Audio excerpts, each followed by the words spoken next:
Hi everyone, so this is ABAT Competency Standards, basically the document from where we prepare for ABAT exam. And so far we have covered a lot, like you can say 65% from this competency standard. We have covered the autism core knowledge, legal, ethical, and professional considerations, core principles of ABA, antecedent interventions, and we are at the fifth module, which is skill acquisition programming. We have covered all these topics and we are at part 15 right now, which is understand the phases of discrete trial training. So we are left with these topics and then the behavior reduction interventions and data collection and analysis. So let's start with the phases of DTT. Now, what is DTT? DTT basically is a structured teaching method that we use in ABA, and it involves breaking down complex skills into small and manageable tasks and teaching this task in clear systematic manner. So in DTT several phases or components are included, and each is designed to ensure that the learner is mastering specific skill by reinforcing desired behavior and minimizing efforts. Phases of DTT include instructions, response, consequence, intertrial interval, data collection, prompting, shaping and fading, and mass trials versus distributed trials. So starting with the very first phase, instruction. So basically it is the antecedent part and it is the phase which is beginning of DTT, and it involves presenting a clear, concise instruction or prompt to the learner. For example, saying touch the red card or say hello. So what will happen in this? The teacher will provide a clear and direct instructions specifying the desired behavior. That instruction should be clear and simple, considering the learner's developmental level and comprehension. And its purpose is to signal to the learner what is expected of them in that moment. The next phase is of response. Obviously, you have given an instruction, there might be a response. Even no response is a response. The response phase is when the learner reacts to the instruction. This is learner's opportunity to demonstrate the behavior being taught. So in this phase, the learner will respond to the instruction in some way, either correctly or incorrectly.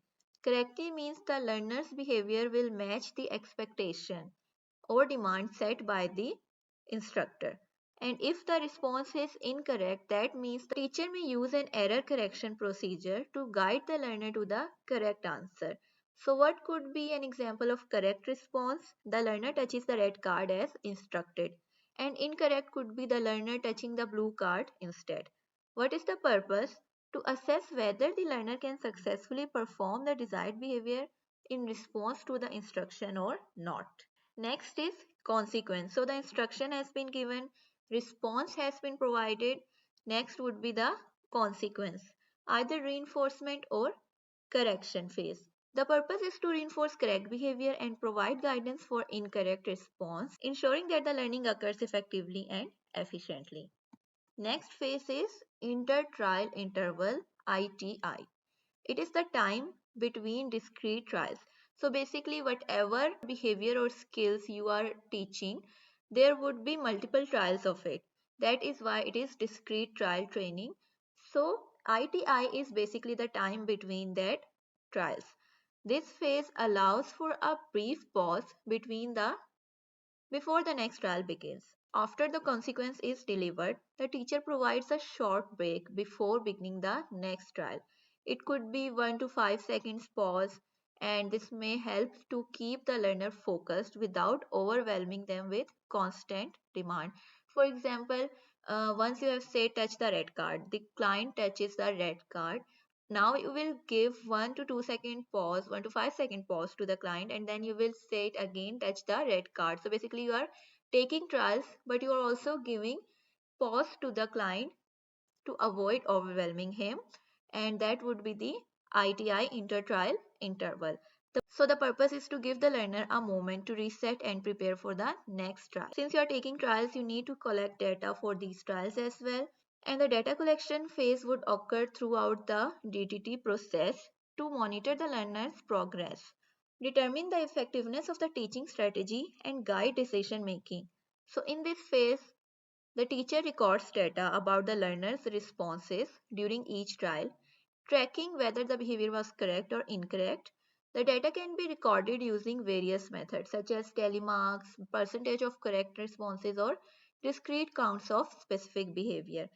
What's the purpose of this phase? To provide objective data, excluding subjectivity on the learner's performance, which can be used to inform the next step in teaching, to adjust strategies, and to monitor progress over time. So the prompting refers to additional guidance or cues that you provide to the learner to make the correct response. This is not a separate phase, but an essential part of the instruction, response, and correction process. In this phase, if the learner cannot produce the correct response on their own, the teacher provides a prompt. This can be verbal prompt, physical prompt, visual prompt, or gestural prompt, depends on what is needed there. The purpose is to assist the learner in making the correct response. Next phase is shaping and fading.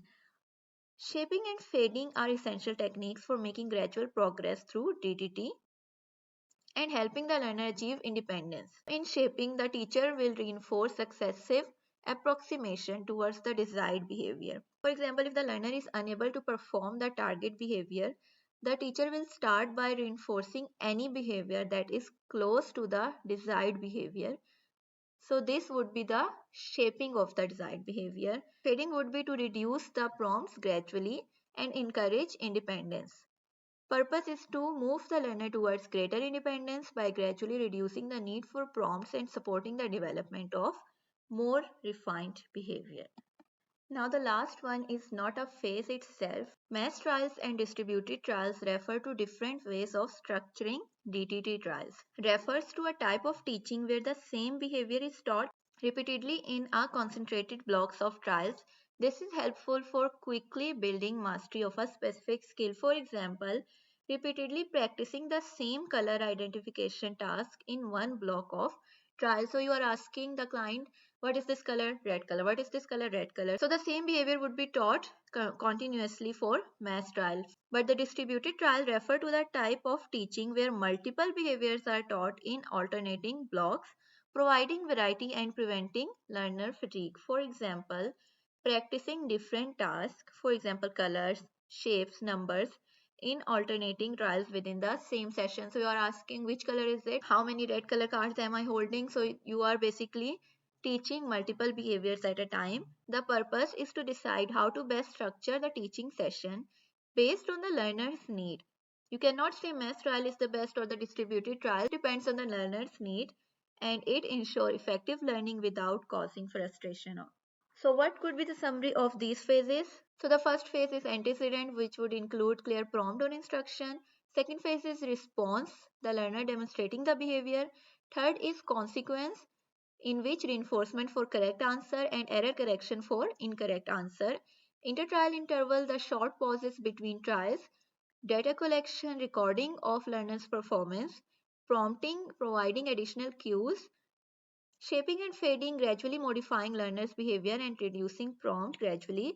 Mass versus mass versus distributed trial, deciding whether to focus on one behavior at a time or multiple behavior in a session. So these are the phases of discrete trial training. Coming towards the MCQs. What is the first phase of discrete trial teaching? Instruction antecedent. What is the purpose of the intertrial interval in DTT?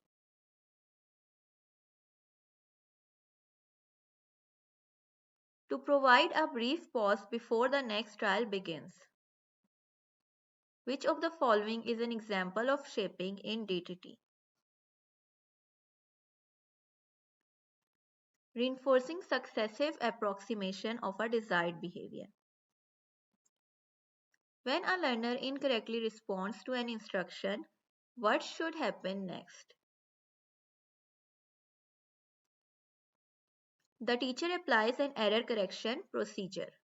What is the difference between mass trials and distributed trials? Mass trials focus on single skill in a session while distributed trial makes multiple skills. That's all for today. Thank you for watching.